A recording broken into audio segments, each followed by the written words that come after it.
నమస్తే, నేను నాగశ్రీ డైరీస్కి స్వాగతం. ఇది పూర్తిగా పర్సనల్ వీడియో అండి. నాకు ఎప్పటి నుంచో కూడా కోరిక ఉంది, చెయ్యాలి, వాళ్ళ శ్రమ తెలియజేయాలి అందరికీ అనేది నాకు చాలా కాలంగా ఉంది. కాకపోతే ఏంటంటే టైం కుదరక చేయలేకపోయాను. ఇవాళ సమయం సందర్భం అన్నీ కలిసి వచ్చాయి.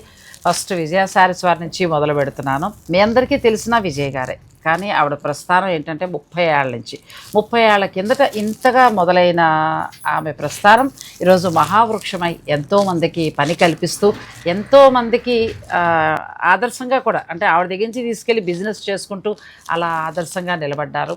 సో మన ఛానల్ ద్వారా విజయ్ గారికి సంబంధించిన అన్ని వివరాలు మీకు తెలియచేయాలనే ఈ వీడియో చేస్తున్నాను. విజయ్ గారు, ముందుగా మీకు నమస్తే. మీ గురించి మన సబ్స్క్రైబర్లందరికీ చెప్పాలనేది నేను ఎన్నోసార్లు అన్నాను మీతోటి. సో మనకి ఇవాళ ఈ సందర్భం కలిసి వచ్చింది. 30 ఏళ్ళు సామాన్యమైన విషయం కాదు కదా. 30 ఏళ్ల పాటు ఈ జర్నీ అంటే చాలా మీ నుంచి తెలుసుకోవాలి. మీ ఇంటర్వ్యూ చేయడానికి గల ముఖ్య కారణం కూడా నేను, ఎందుకంటే ఇప్పుడు కొత్తగా వస్తున్న వాళ్ళు ఏదో చేసేయాలని డబ్బు ఎక్కువ ఖర్చు పెడుతున్నారు, వ్యాపారం ఎలా చేయాలనే ఆలోచన కంటే కూడా. సో మీ అమూల్యమైన సలహాలు ఇప్పుడు ఈ ఫీల్డ్లోకి వచ్చే వాళ్ళకి ఎంతో ఉపయోగపడతాయని నా అభిప్రాయం. సో ఫస్ట్ మనం ఈ మొదటి నుంచి వద్దాం, మీ ఫస్ట్ జర్నీ. పిల్లలు ఏ వయసులో ఉన్నప్పుడు, 30 ఏళ్ల కిందట అంటే సామాన్యమైన విషయం కాదు. అసలు ఈ ఐడియా ఎలా వచ్చింది? అప్పుడంటే చిన్నపిల్లలు కదా బాగా, మరి ఆ పిల్లలు ఉన్నప్పుడు ఇవన్నీ ఎలా స్టార్ట్ చేశారు? నాకు స్టార్టింగ్లో అండి టైలరింగ్ అంటే చాలా ఇష్టం. టైలరింగ్ నేర్చుకొని టైలరింగ్ చేస్తున్నా. మా వారు గవర్నమెంట్ జాబు, మంచి సమృద్ధిగా లైఫ్ ఇబ్బంది లేకుండా సాగిపోతుంది. అలాంటప్పుడు జాబ్ అనేది పోయింది మాకు. టైలరింగ్ అనేది సరదాగా నేర్చుకున్నాను, చాలా సరదాగా. అసలు కుట్టాల్సింది అలా ఏం లేదు, జస్ట్ ఒక ఫ్యాషన్గా నేర్చుకున్నాను. తర్వాత జాబ్ పోయింది. మా వారికి అదేంటంటే Allwyn employee, Allwyn company close చేశారు. ఓ, ఆల్విన్ దాంట్లో అప్పుడు కదా చాలా మంది ఇబ్బంది పడ్డారు. అప్పుడు ఏమైందంటే స్టిచ్చింగ్ అనేది నాకు జీవనాధారం అయిపోయింది. ఇంకా చిన్నపిల్లలు 3 మాకు. ఆ 3 అబ్బాయిలు అంటే అమ్మ వాళ్ళ దగ్గర 2 ఇచ్చేసి ఒక అబ్బాయిని పెట్టుకొని అట్లా టైలరింగ్ చేస్తూ సాగిపోతున్నా. స్టిచ్చింగ్ కూడా అప్పుడు ఇంత డబ్బులు ఎక్కడవండి? మహా అయితే 5 రూపాయలు 10 రూపాయలు అంతే. శ్రమ ఎక్కువ, డబ్బులు తక్కువ. అట్లా చేసేదాన్ని. అట్లా నడుస్తున్నప్పుడు ఎంబ్రాయిడింగ్ నేర్చుకోవాలని ఆశ కలిగింది. ఏ పనైనా చూస్తే అది నేర్చుకోవాలని తపన. అప్పుడు ఎంబ్రాయిడింగ్ నేర్చుకొని ప్రింట్స్ వేసేవాళ్ళు కదండి, ప్రింట్స్ వేసేదాన్ని, ఎంబ్రాయిడింగ్ చేసేదాన్ని. ఇలా చేస్తున్నప్పుడు ఒక అతను ఫాల్స్ మనకి ఇచ్చే అతను ఫాల్స్ కూడా స్టిచ్చింగ్ చేసేదాన్ని, శారీస్కి పీకో ఫాల్స్. అతను అన్నాడు, ఎంబ్రాయిడింగ్లో కంప్యూటర్ మిషన్ వచ్చిందమ్మా, ఎందుకు ఇంత కష్టపడతారు, ఒకటి తీసుకోకపోయారా అని చెప్పాడు అతను. కానీ అప్పుడు కొనే స్తోమత కూడా లేదు, ఎందుకంటే ఎగ్జామ్ డౌన్ ఫాల్కి వచ్చేసాం. జాబ్ అనేది చేతులకు వెళ్ళిపోయి కానీ డౌన్ అయిపోయాం. నెలకు వచ్చేసరికి అప్పట్లో మా వారికి 20,000 శాలరీ.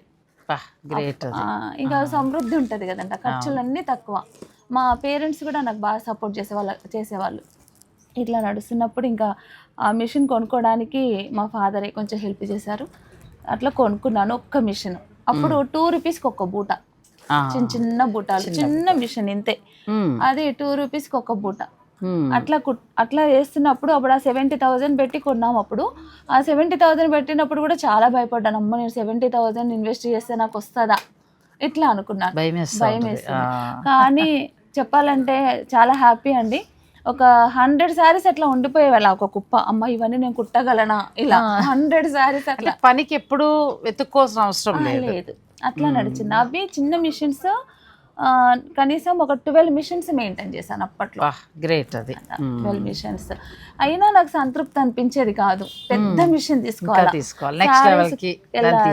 అని నన్ను మళ్ళీ నేను అనుకునే, నాకు కొంచెం ఎక్కువ తెలీదు.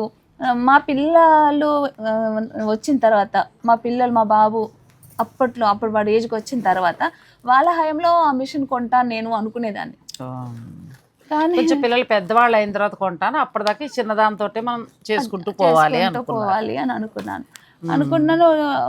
ఆ ఆశ ఒకసారి ఆ మిషనరీ ఇచ్చి అతని దగ్గర పెట్టాను. నేను ఇట్లా అంటే, ఎందుకమ్మా తీసుకోండి అని ఆయన కొంచెం సపోర్ట్ చేశారు. తీసుకొని ఒక ప్లేస్లో పెట్టాము. అది పెట్టినప్పటి నుండి టెన్షన్సే, ఇంకా కొత్త టెన్షన్ కొనుక్కున్నట్టుగా అయిపోయింది నాకు. మిషన్ కొనగానే రోజు ఏడవడమే, రోజు వర్కర్స్ బాగా ఏడిపించారు. అట్లా అది అప్పుడు 15 లక్షలు పెట్టి కొన్నాను. 15 లక్షలది ఒక కాస్త అది కొంచెం ఇంట్రెస్ట్లు పెరిగి కొంచెం డబ్బులు బయట తీసుకొచ్చి ఇంట్రెస్ట్లు పెరిగి అది మోయలేనంత అప్పు అయిపోయింది, బరువు అయిపోయింది.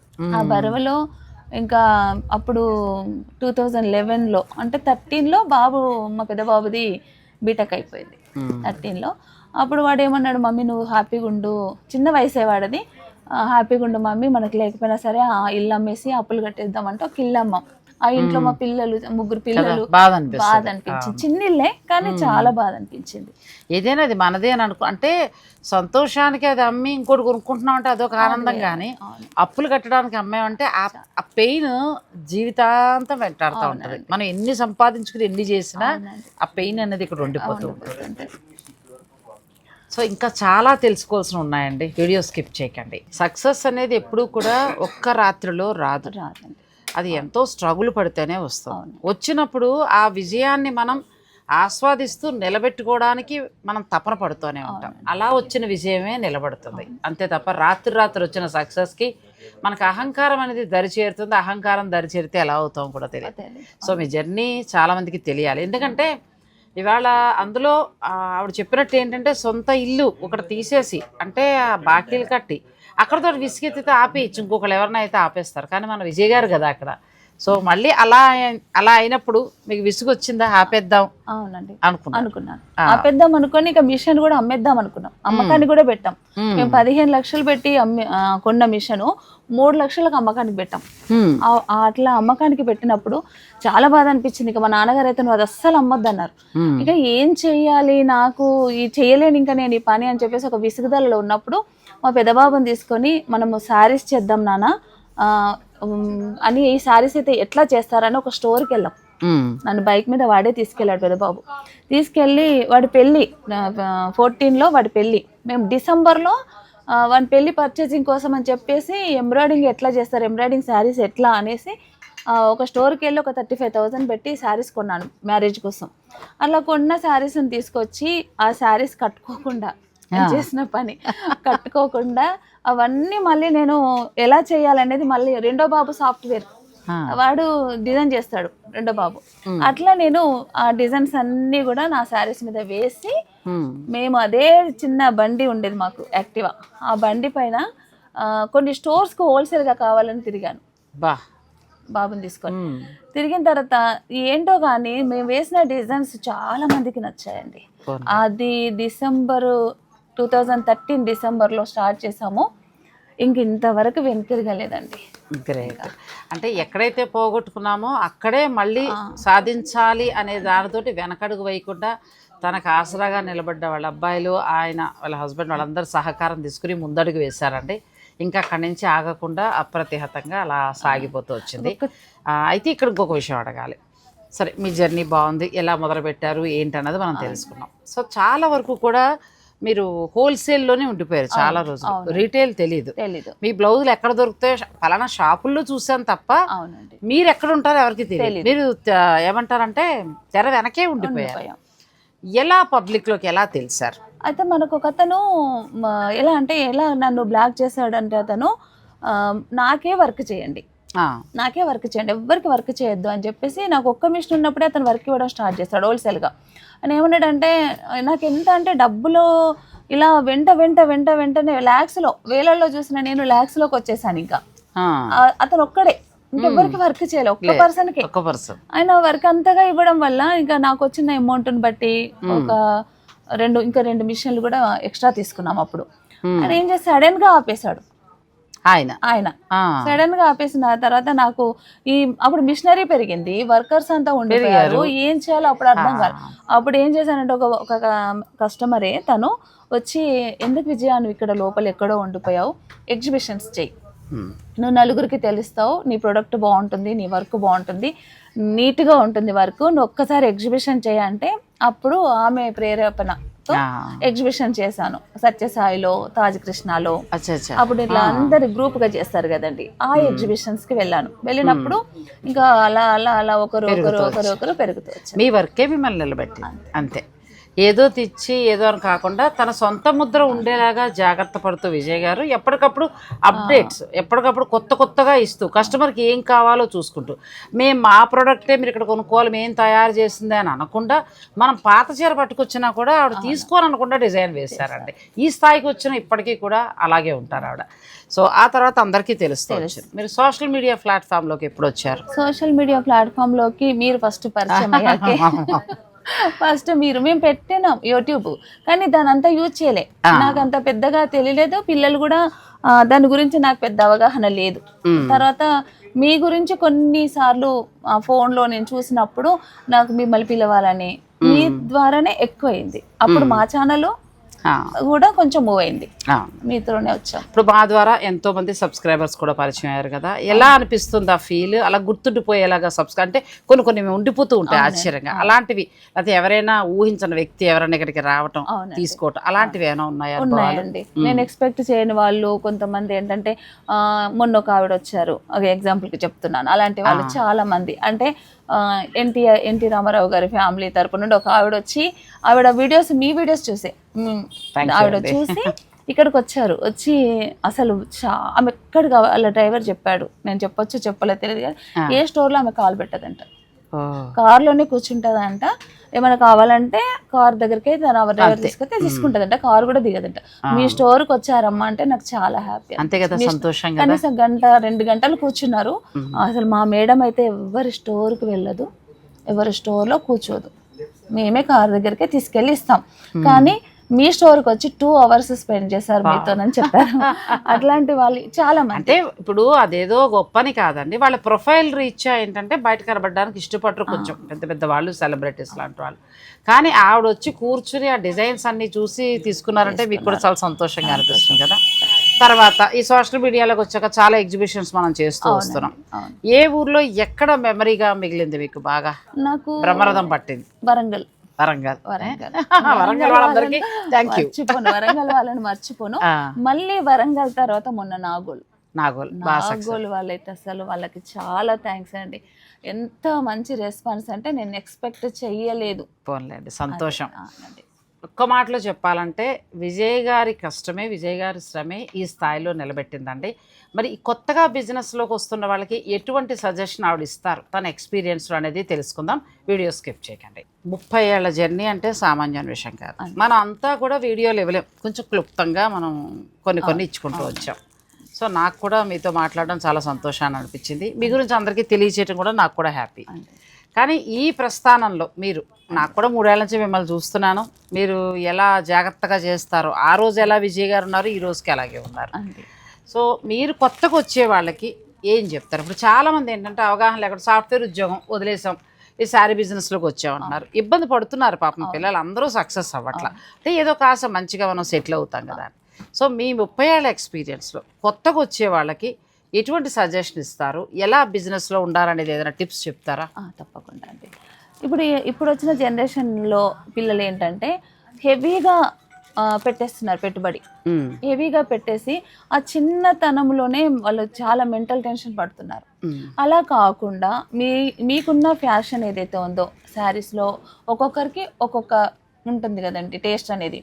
ఆ టేస్ట్ ప్రకారంగా మీ టేస్ట్ ప్రకారంగా మీరు తీసుకొని అది కస్టమర్ వరకు ఎంతవరకు రీచ్ అవుతుంది, ఎక్కువ బడ్జెట్ కాకుండా తక్కువ బడ్జెట్లోనే తీసుకొని తర్వాత 1 by 1 తీసుకుంటే చాలా బాగుంటుంది.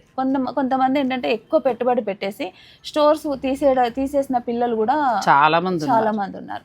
అలా కాకుండా నేను చెప్పే సజెషన్ ఏంటంటే కొంచెమే తీసుకెళ్ళండి. నా దగ్గరకు హోల్సేల్ వాళ్ళు వస్తారండి, వాళ్ళు వచ్చినప్పుడు ఏనంటాను ఎక్కువ తీయద్దు, కొన్ని తీసుకోండి, అవి బాగా మూమెంట్ అయితే మళ్ళీ తీసుకోండి. మినిమం ఒక 50 pieces తీసుకోండి. 50 pieces అంటాను నేను, 50,000 అంట. 50,000 కాదమ్మా, 20,000లోనే 50 pieces తీసుకో. 50 pieces తీసుకొని ఆ 50 piecesలో మంచిగా మీకు సేల్ అయిపోయింది అనుకుంటే అప్పుడు మీరు పెట్టుబడి పెట్టుకోండి. మీ పెట్టుబడి అనేది బ్లాక్ అవ్వద్దు. బ్లాక్ అయినప్పుడు ఏమవుతుందంటే పెరుగుతూ వెళ్ళిపోతుంది, తప్పులాగా ఇంకా అయిపోతుంది. మళ్ళీ ఇంట్రెస్ట్ పోతుంది వాళ్ళకి, దాని మీద ఉన్న ఫ్యాషన్ పోతుంది వాళ్ళకి. ఈ మాట గుర్తుపెట్టుకోవాలండి. ఎప్పుడైతే మనకు మించిన భారంతో పెద్ద మొత్తంలో పెట్టేసి అది అవ్వక ఆ పెట్టుబడి మీదే మన డబ్బులు ఉండిపోయి రాకన్నప్పుడు మీకు ఖచ్చితంగా బిజినెస్ మీద ఇంట్రెస్ట్ పోతుంది. అలా కాకుండా నిలదొక్కుని ఇవాళ ఇలా 30 ఏళ్ల పాటు నిలబడ్డారు అని అంటే ఎన్నో ఒడిదుడుకులు ఎదుర్కొంది రాలేదు. సో చాలా మంచి ఐడియా అది. సో వాళ్ళకి మంచి ఐడియా చెప్పారు మీరు. అంటే మినిమం ఎంత నుంచి అంటే పెద్ద పెద్ద స్టోర్లు కూడా చాలా పెట్టేస్తున్నారు కదా, అలా కాకుండా మినిమంగా వెళ్ళమని మీరు చెప్తారు. మినిమం గానే వెళ్తే బాగుంటుంది. మీ జర్నీలో మీ ముగ్గురు కోడళ్ళ పాత్ర ఏంటి? చెప్పాలి చెప్పాలి చెప్పాలి. చెప్తానండి. నా జర్నీలో ఫస్ట్ అయితే చెప్పాలంటే మా హస్బెండ్ నన్ను ముందుకు నిలబెట్టి తన బ్యాగ్ ఉండి చాలా నాకు సపోర్ట్ చేస్తారు. మా హస్బెండ్ గురించి నేను తప్పకుండా చెప్పాలి. అంటే చాలా మంది ఏంటంటే లేడీస్ ముందుకు వస్తే చాలా మంది ఒప్పుకోరు, కానీ ప్రతి విషయంలో నాకు సపోర్ట్ అంటే మా హస్బెండ్ అండి.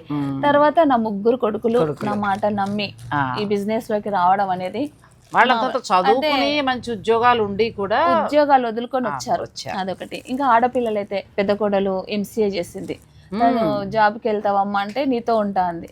అట్లాగే ఇప్పటి వరకు కూడా ముగ్గురు కోడళ్ళు కూడా బిడ్డలే అండి. ఎప్పుడు కూడా అత్త కోడళ్ళ ఇష్యూ రాలే మా మధ్యలో. అది అంటే అత్తగారని అర్థం చేసుకున్నారు కోడళ్ళు. ఇక్కడ మీరు పాయింట్ నోట్ చేసుకోవాల్సింది ఏంటంటే అత్తగారు ఆవిడ చెప్పేది ఏంటి అనే ఈగో పోకుండా అత్తగారు వెన్నంటి ఉంటే ఈ సామ్రాజ్యాన్ని మనం ఇంకా పెంచుకోవచ్చు. రేపు మన పిల్లలకు మంచి భవిష్యత్తు ఇవ్వచ్చని వాళ్ళు అత్తగారు వెనకాల ఉండిపోయారు. అత్తలో అమ్మని చూసుకున్నారు. ఒక మాటలో చెప్పారు, ఆ ఫ్యామిలీ ఖచ్చితంగా బాగుంటుందండి. ఎప్పుడైతే అత్తలో లోపాలు వెతకడం మనం స్టార్ట్ చేస్తామో, లేకపోతే అత్తగారు కోడల్లో లోపాలు వెతకడం స్టార్ట్ చేస్తారో ఇంకెంతకంతే. ఆ రెండూ లేకుండా బ్యాలెన్స్ చేసుకుంటూ ఇవాళ ఆవిడ సక్సెస్కి కారణం భర్త. తప్పదు, భర్త ఇప్పుడు నాకైనా సరే ఆయన లేదు నేను ఎక్కడ కదలలేను, గట్టిగా మాట్లాడితే పక్క ఊరు కూడా వెళ్ళలేను. సో భర్త దొరకడం, భర్త మనకు సపోర్ట్ చేయడం నిజంగా అదృష్టం. తర్వాత మనల్ని అర్థం చేసుకునే మన బిడ్డలు ఉండడం ఇంకా అదృష్టం. కానీ వీళ్ళందరికంటే కూడా మనల్ని అర్థం చేసుకుని ఇంటికి వచ్చే అల్లుడైనా కోడలైనా వాళ్ళు ఉంటే ఇంకా అదృష్టం. వాళ్ళు అర్థం చేసుకోలేదు, అస్తవ్యస్తం అయిపోతుంది. అంతేనండి. ఆ కుటుంబం అస్తవ్యస్తం అవ్వకుండా ఇలా ఒక నీడలో ఉంటూ చక్కగా ముందుకు వెళ్ళాలి అంటే మనకి విజయ్ గారు లాంటి వారు ఆదర్శం అండి. సో చాలా మంచి విషయాలు ఆవిడ షేర్ చేశారు. మరొకసారి మళ్ళీ పూర్తిగా వాళ్ళ ఫ్యాక్టరీ కొంచెం చిరుకు పడాలి, మీ ఇద్దరం కూడా చెమట్లో చేయలేము. సో ఎందుకంటే ఒక మిషన్ నుంచి ఈ రోజున ఎన్ని ఉన్నాయండి? ఎంబ్రాయిడరీ అయితే 10 రెండేమో మనకి డిజిటల్ ప్రింట్. పెద్ద వ్యవస్థ కింద దీన్ని తయారు చేస్తారండి. ఎంతోమందికి పరోక్షంగా ప్రత్యక్షంగా ఉపాధి కల్పిస్తున్నారు. ఇది సక్సెస్ అంటే. ఇంకొక 2 బ్రాంచ్లు కూడా రావాలి. అవునండి, మొన్న నాగోల్ వాళ్ళందరూ ఇక్కడ పెట్టమని ముగ్గు డిజైన్ వచ్చేసిందండి. ముగ్గు చాలా రన్నింగ్. ఇది కొత్త కచ్ వర్క్ అండి, కొత్త కచ్ వర్క్. సో బ్లాక్ ఇలాంటిది ఒకటి పెట్టుకున్నా కూడా మనకి సరిపోతుంది. ఫైట్కి బ్లాక్ మొత్తం తంజావూరు పెయింట్ లానే కదండి. అవునండి, ఇది కొత్తగా వచ్చిన డిజిటల్ ప్రింట్ అండి. ఇదంతా ఎలాంటి ప్రాసెస్ లేకుండా డైరెక్ట్ శారీస్ పైన వేసుకోవచ్చు. అంటే చీరని ఏముండదు, డైరెక్ట్ మనకి ఎంబ్రాయిడరీ చేసినట్టుగా వెళ్ళిపోతుంది అంతే. కానీ చూస్తే నిజంగా తంజావూరు పెయింట్ వేసినట్టే, మనం ముట్టుకుంటే కూడా అలాగే ఉంటుంది. సో ఈ కొత్త మిషన్ కూడా మనం చూసేద్దామండి. ఈ డిజిటల్ ప్రింట్లు ఇప్పుడు బ్లౌజులు వస్తున్నాయి. అలాగే మీరు ఇది కొత్తగా వచ్చింది మార్కెట్లోకి. ప్రతి కొత్తది ఏ డిజైన్ వచ్చినా మన విజయ్ గారి దగ్గర ఉంటుందండి. అంటే ఈ మిషన్ కూడా ఒకసారి చూసేద్దాం. ఇది ఎంబ్రాయిడరీ అండి. మనకు 10 మిషన్స్ ఉన్నాయని చెప్పాను కదా మేడం. దీంట్లో బ్లౌజెస్, శారీస్, ఇంకా రకరకాల డిజైన్స్. ఇప్పుడు మనం చూసిన బ్లౌజెస్ డిజైన్స్ అన్ని కూడా మిషన్స్ మీదే. చూడండి ఎంత ప్రపంచం ఉందో విజయ్ గారి ప్రపంచం. అంటే పీసెస్ కాకుండా మనకి రెడీమేడ్ కూడా. దీంట్లో 2 రకాలు వాడానండి. ఇది ఎంబ్రాయిడరీ కదా, ఇది ప్రింట్. భలే ఉంది. అంటే 2 మిషన్లు వాడారు. 2 మిషన్లు వాడాను. సాధారణంగా మనం ఇంతకుముందు ఏంటంటే ఎంబ్రాయిడరీ బ్లౌజ్ చూసేవాళ్ళం. ఇప్పుడు కొత్తగా వచ్చిన డిజిటల్ ప్రింట్ మనకు చూడండి కళంగా, దాన్ని ఏమంటారు, తంజావూరు పెయింట్. సో రెడీమేడ్ అంటే మనకి బ్లౌజెస్ కూడా రెడీమేడ్ ఉంటాయి. మన దగ్గర వర్కర్స్ ఉంటారు. అదంతా మళ్ళీ వేరే ఫ్యాక్టరీ. అంటే మినిమం సైజెస్ అన్ని ఉంటాయి. కావాలనుకుంటే 38 ఒకటే అండి. ఎవరన్నా అడిగితే కస్టమైజేషన్ చేసి పంపిస్తున్నాను. ఇప్పుడు వీటన్నిటికీ సంబంధించి కూడా www.vijayasarees.com వెబ్సైట్ లాంచ్ అయిందండి. మన వీడియోలో అన్ని డీటెయిల్స్ ఇచ్చాను. మీరు ఇంకెక్కడ ఏ దేశంలో ఉన్నా కూడా చక్కగా మీరు వెబ్సైట్ ద్వారా ఇవి తీసేసుకోవచ్చు. డిజిటల్ ప్రింట్ అవునండి. అంటే మెటీరియల్ తెప్పించేస్తే మీరే డిజిటల్ ప్రింట్ చేస్తారు. మనం ఛానల్ స్టార్టింగ్లో విజయ్ గారు పరిచయం చేసినప్పుడు చూపించాము, మళ్ళీ చూపించలేదు. సో ఇవాళ సరదాగా డిజిటల్ ప్రింట్ చూద్దామండి. కొత్త డిజిటల్ ప్రింట్ వేరే చోట ఉంది, అది నేను వీలైతే ఈసారి లేదంటే నెక్స్ట్ వీడియోలో తప్పకుండా అది, తర్వాత ఎంబ్రాయిడరీ 2 కలిపి చూపిద్దాం. ఇప్పుడు శారీ ఏంటి, వైట్ శారీ ఇట్లా పెట్టేసి ఇట్లా వైట్ శారీ వస్తుందండి. దీనిపైన ఇది మొత్తం మూవ్ అయిన తర్వాత ఓకే కొంచెం ముందుకు రాగానే ప్రింటింగ్ అనేది స్టార్ట్ చేస్తారు. ఇలా ముందుకు వస్తుంటదండి శారీ వచ్చేస్తుంది అంతే. వైట్ సారీ ఇదే డై చేసుకుంటుంది, అదే డిజైన్ పడిపోతుంది, ప్రింట్ అయిపోతుంది.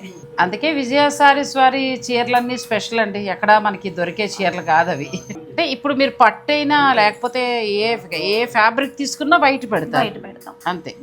అది డై తర్వాత దీన్ని బాయిలర్ లో ప్రాసెస్ చేయటం ఇదంతా రెగ్యులర్ ఉంటుంది. చూడు భలే చిత్రంగా పడుతుంది, క్షణాల్లో చీర మారిపోతుంది. అవునండి అవును, ఇది నాకు కూడా కొంచెం ఎక్సైట్మెంట్.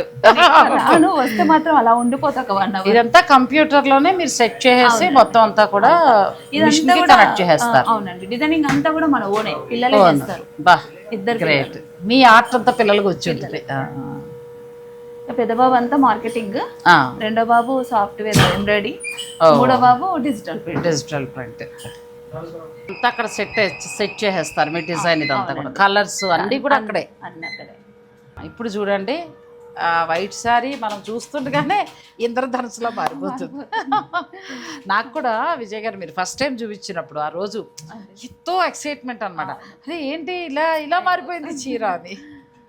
అప్పటిదాకా నేను బ్లాక్ ప్రింటింగ్, స్క్రీన్ ప్రింటింగ్ పెద్ద ప్రాసెస్ చూసాను. అంటే వాళ్ళు డై చేయటము, ముంచటం, ఆరవేయడం అట్లా. కానీ విజయ్ గారి దగ్గర ఈ మిషన్ చూసేటప్పటికి ఎంత ప్రపంచం ఉందో అనిపించింది. చీర డై చేస్తాం. బాగా చూడండి డిజైన్ ఎలా మారిపోతుందో. ఇది బ్లౌజ్ అండి. బ్లౌజ్ అండి ఇది. ఇప్పుడు మనం డిజిటల్ ప్రింట్ కలర్ఫుల్ డిజైన్ వచ్చింది ఇప్పుడు వస్తుంటే భలే హ్యాపీగా ఉంటుంది కదా. అప్పటిదాకా వైట్ చూసాము, సెకండ్స్ లో కలర్ మారిపోయి చక్కగా డిజైన్ చూడండి ఎంత బాగా పడిందో. ఈ మిషన్ చాలా కాస్ట్లీ. అప్పట్లోనే మీరు 70 దాకా చెప్పారంటే ఇప్పుడు 1 కోటి దాకా చేరుంటుంది దగ్గర. ఇందులో ఇంకా లేటెస్ట్ టెక్నాలజీలు వస్తాయి. బ్లౌజ్ అంటే ఇప్పుడు మనం వాడే బ్లౌజ్ ఆ ప్రింట్ అయ్యి వచ్చేస్తుంది. ఈ 2 హ్యాండ్స్ అండి, బ్యాగ్ వస్తుంది ఒక బంచ్. అచ్చా బ్యాగ్ కూడా బంచ్ పడుతుంది, అక్కడ పడుతుంది. ఫ్రంట్ నెక్ దగ్గర ఒకటి, బ్యాక్ వస్తుంది. అదే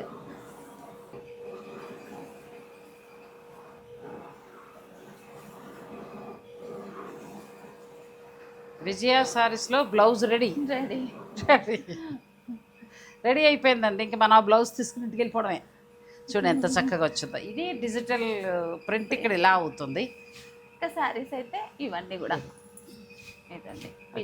ఇది ఏం ఫ్యాబ్రిక్ అండి? ఇది మంగళగిరి అండి. మంగళగిరి తీసుకున్నారు. మంగళగిరి మీద మనం ఇప్పుడు కడుతున్నాం కదండి. విజయ్ గారి దగ్గర ఏంటంటే బెస్ట్ క్వాలిటీ దొరుకుతుంది. ఇంకొకటి ఏంటంటే ఎన్నో పెద్ద పెద్ద షాపులు బల్క్ ఆర్డర్ ఇస్తారు వాళ్ళకి. ఇప్పుడు మనం బయట చూసే ఆర్డర్ మంగళగిరికి కూడా వీళ్ళ దగ్గర నుంచి డిజిటల్ ప్రింట్ అయ్యి వెళ్ళిపోతూ ఉంటాయి. చాలా వరకు కూడా డిజిటల్ ప్రింట్లో చాలా వరకు కూడా అంటే ఇక్కడ బల్క్గా మీకు ఇచ్చేసి తయారు చేయించి పట్టుకెళ్ళిపోతారు. నేను చూపిస్తాను, అది కూడా రెడీగా ఉన్నాయి. రండి. ఇది మంగళగిరిలో ఇప్పుడు మీరు డిజిటల్ ప్రింట్ చేసేసారు. ఇది కస్టమర్ది. ఇది కాటన్ మీద ప్యూర్ ఎంబ్రాయిడరీ. వాళ్ళు ఎట్లా అంటే ఇలా బల్క్ ఇస్తారు. చూడండి ఒకటే కలర్ లో వాళ్ళు సేల్ చేయడం కోసం మీ దగ్గర వేయించుకుంటారు. శారీ బిజినెస్ వాళ్ళు కూడా మీరు కొత్తగా వెళ్ళొచ్చండి. ఇప్పుడు ఇలా బెనారసీ పట్టు, ప్యూర్ హ్యాండ్లూమ్ మ్యాంగో పట్టు, ఇది ఇలా మీరు ప్లెయిన్ మీద డిజైన్ మీ సొంత ఐడియా చెప్పి కూడా మీరు బిజినెస్ పెంచుకోవచ్చు. ఆవిడ క్రియేటివిటీ మీకు ఎంతో ఉపయోగపడుతుంది. ఇప్పుడు ఎక్కడొకే వెళ్ళిపోయి కొనుక్కొచ్చేసి ఆ చీరలు అమ్మడం ఆ బాధపడడం కంటే కూడా మీకంటూ ఒక స్పెషల్ క్రియేట్ చేసుకోండి, మీ స్పెషల్ డిజైన్ వేయించుకోండి, ఖచ్చితంగా కస్టమర్కి నచ్చుతుంది. దీంతో పాటు ఇంకో మంగళగిరి ఇలా వస్తుంది. ఇది మంగళగిరి వేరే షాప్స్ వాళ్ళు వేయించుకున్నారండి. షాప్లు వాళ్ళందరికీ కూడా ఈ శారీస్ వెళ్ళిపోతాయి, ఇక్కడే తయారవుతాయి. సో ఇప్పుడు అలా మనకి డై అయిపోయాక ఈ బాయిలర్లో వేస్తాం. అవునండి, బాయిలర్లో వేసాక రోలింగ్ చేస్తాం. అచ్చా, బాయిలర్లో మనకి రంగు పట్టడానికి ఎంతసేపు ఉండాలండి బాయిలర్లో? ఇది 20 minutes. 20 minutes ఉండాలి. తర్వాత చీర బయట తీసాక మీరు రోలింగ్ చేస్తారు. వాష్ చేస్తాం. వాష్ అయ్యాక రోలింగ్ చేస్తాం. అది ఇంత ప్రాసెస్ ఉంటుందండి. మనం 2 క్షణాల్లో ఏదో అనేస్తాం. కానీ కష్టే ఫలి అనే మాటకి మనకి విజయ్ గారు అర్థం అని చెప్పచ్చు. ఒక్క రోజులో వచ్చిన సామ్రాజ్యం కాదు ఇది. ఇంతమందికి ఉపాధి ప్రత్యక్షంగా పరోక్షంగా ఎంతమంది ఉంటారంటే మొత్తం మీ దగ్గర అందరూ కలిపి 40 members. మరి 40 మెంబర్స్ని మెయింటైన్ చేస్తూ ఇంత పెద్ద సామ్రాజ్యాన్ని ఆవిడ సృష్టించుకున్నారంటే దాని వెనకాల ఎంతో శ్రమ ఉందండి. సో ఇలా కొత్తగా బిజినెస్లోకి రావాలనుకునే వాళ్ళు ఇవందరికీ కూడా విజయ్ గారి స్టోరీ ఒక స్ఫూర్తి అవుతుందని నేను ఇలా మీకు అందించాను. నా ఈ జర్నీలో కొత్తగా వచ్చిన వాళ్ళు కాకుండా పాత వాళ్ళు 15 ఏళ్ళ నుంచి 20 ఏళ్ళ నుంచి ఇందులో స్ట్రగుల్ పడుతూ ఉన్న వాళ్ళు చాలామంది ఉన్నారు. మరొకసారి మరొకరితో మరొకరు స్టోరీ తోటి మిమ్మల్ని కలుస్తాను. మీరు కూడా చాలా ఓపిక్గా చెప్పారండి. థ్యాంక్ యూ సో మచ్ అండి. Thank you. Thanks for watching. Please like, share and subscribe.